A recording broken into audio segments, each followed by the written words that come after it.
রোজা অবস্থায় স্বপ্নদোষ হলে কি রোজা নষ্ট হয়ে যায়? উত্তর হলো না, রোজা অবস্থায় স্বপ্নদোষ হলে রোজা ভঙ্গ হয় না। একটু আগে আমরা বলেছি স্বপ্নে যাই কিছু দেখুক মানুষ, তার জন্য বান্দাকে কোনো দায়বর্তা বহন করতে হয় না। তবে স্বপ্নদোষের ফলে যদি বীর্যপাত হয়ে থাকে তার ফলে গোসল ফরজ ঠিকই হবে। এছাড়া স্বপ্নদোষের কারণে রোজা ভঙ্গ হবে না। এরপরে প্রশ্ন হলো, রোজা অবস্থা রক্তদান করলে কি রোজা ভেঙে যাবে? শরীর থেকে কোনো কিছু বের হলে নাকি রোজা ভেঙে যায়? রোজা অবস্থা রক্তদান করলে রোজা ভাঙবে না, আর শরীর থেকে কোনো কিছু বের হলেও রোজা ভাঙবে না।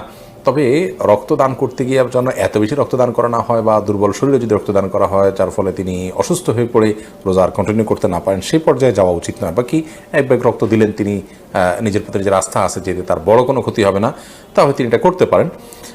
অর্থাৎ এর ফলে তিনি রোজা ভেঙে ফেলতে হবে এরকম দুর্বল হবেন না, তিনি জানেন, তাহলে সেক্ষেত্রে রোজা দেওয়াটা এটা রোজা ভঙ্গের কোনো কারণ নয়। আর শরীর থেকে কিছু বের হলে রোজা ভঙ্গ হবে না। আমরা অনেকে মনে করি শরীর থেকে কিছু বের হলে রোজা ভঙ্গ হবে। কেউ একটু বমি করেছেন অল্প স্বল্প, তাদের রোজা ভঙ্গ হবে না। রক্ত দিয়েছেন এক ব্যাগ, তাদের রোজা ভঙ্গ হবে না। তবে ইচ্ছাকৃত বমি করলে সেটি রোজা ভঙ্গের কারণ হবে। মূলত শরীরে কোনো কিছু প্রবেশ করলে, শরীরেও না, পাকস্থলীতে, পেটে খাদ্যের কাজ দেয়, এরকম কোনো কিছু হলে সেটি রোজা ভঙ্গের কারণ হবে।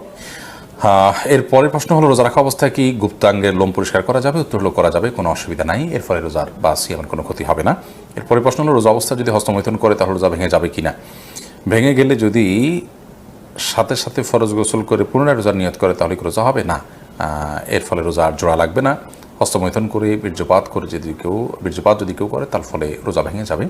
এই রোজা তাকে পরবর্তীতে রেখে দিতে হবে, এবং এই রোজার ভাঙার ফলে তাকে কাফারাও আদায় করতে হবে। অর্থাৎ একটি রোজার কারণে তার একটা রোজা তো কাজা করতেই হবে, সাথে আরও 60টা রোজার টানা ধারাবাহিকভাবে বিরতিহীনভাবে রেখে দিতে হবে।